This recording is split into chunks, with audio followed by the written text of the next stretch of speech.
All right, and welcome back to NBA Shorts. Before we get started, make sure to subscribe to our YouTube channel, and we are brought to you by VendettaSportsMedia.com. Make sure to follow us on all of our social media platforms. We have John again on the line. In this episode, we are going to talk about Kemba Walker. John, is Kemba Walker the right fit for the Celtics? Is their strong start for real? What do you make of Boston? Because right now they're at the top of the Eastern Conference and they're looking like a pretty damn good team. Yeah, no, it feels like week in and week out we're talking about the Celtics. Week one I was not sold on them. Week two I was sold on them until Gordon Hayward got hurt, and at this point it's just like, Jesus. When you're wrong, you're wrong, and I was wrong on this one. I didn't even have Kemba as a top 10 point guard going into the year. I mean, Kemba's right there. He fits the team perfect. They're all playing really well. Last night, I thought they had the game against the Clippers. Shot poorly in the first half, and they still had the lead. I mean, Boston looks legit. Kemba looks like he fits the role. Who knows where the ceiling is for that team, but they look good. There's the argument they haven't really played anyone, but they still look good even in those games where they aren't playing said anyone. Yeah, coming into the season, I was all over the place. One day I felt great about it. One day I felt bad about it. I guess that's just part of being a Celtics fan. But so far, I'm really encouraged. Even that game, they did lose to the Clippers, but you take it into overtime on the road without Gordo.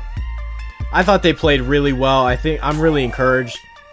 And the number one statistic that I saw that I really think is making a difference, Kemba Walker, he leads the NBA in turnover differential. The Celtics are really taking care of the ball. They're really passing the ball efficiently. And that's not something Kyrie really did. He was kind of a ball stopper. He had really fancy dribbles, but there was a lot of possessions where he just turned the ball over. I don't know, maybe Kemba Walker's not as good of a player, but if you're keeping the ball more often and you're not turning it over, I think that matters. And they're passing it really well, and I think it's made a big difference. Yeah, no, I mean, I agree with you right there. I think that does make a huge difference. I, again, wouldn't say Kemba's anywhere near the player that Kyrie is. But it goes to just every other sport. Where does a player fit best? And it seems like Kemba fits best in this style of an offense. I've always thought Brad Stevens is the best coach in this league. I'm sure there's a lot of people that will agree with that one. And I think it's just showing now that the player Kemba can be, he can be that great team facilitator, that great team player, if he's given the team. And that's what they're showing right now. Now, you mentioned Brad Stevens, and I think that's a good segue because Brad Stevens coached at Butler. He runs a great system. There might be something to be said where Kemba Walker, he played in college for a long time. Is it possible that maybe Kemba is more willing to take Brad Stevens' coaching to whereas Kyrie Irving said, screw you, this is my show, I'm going to run my offense? Is it possible that Kemba, he's more willing to take control and be a real distributor, really run Brad Stevens' offense? And maybe Kyrie wasn't willing to do that. Yeah, and I think that's something that you see. It varies player to player within the league. I mean, your LeBron James, your Kyrie, your Kevin Durant, they don't need that coach right there to sit there and tell them what to do, how to run an offense. But at the same time, there's nothing wrong for those players that do need that. And when you have someone like Brad Stevens, you shouldn't be giving him players like LeBron, like Kevin Durant, like Kyrie Irving, because it's only going to hurt his offense, and he's not even going to be able to control the team. And I think that's where Kemba is better off than Kyrie is. He's great at listening to the coaches. He's going to follow what the team style of play is. And he's going to fit that mold at this point better than Kyrie ever did. I think it's a great point. Jason Tatum looks better. Maybe not all the time, but he did the other night. Jaylen Brown has really looked good.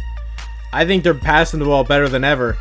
It begs the question, can the Celtics actually win the East? Or better yet, can they actually win the title? Because, I don't know, they're really sucking me in here. I'm starting to buy in.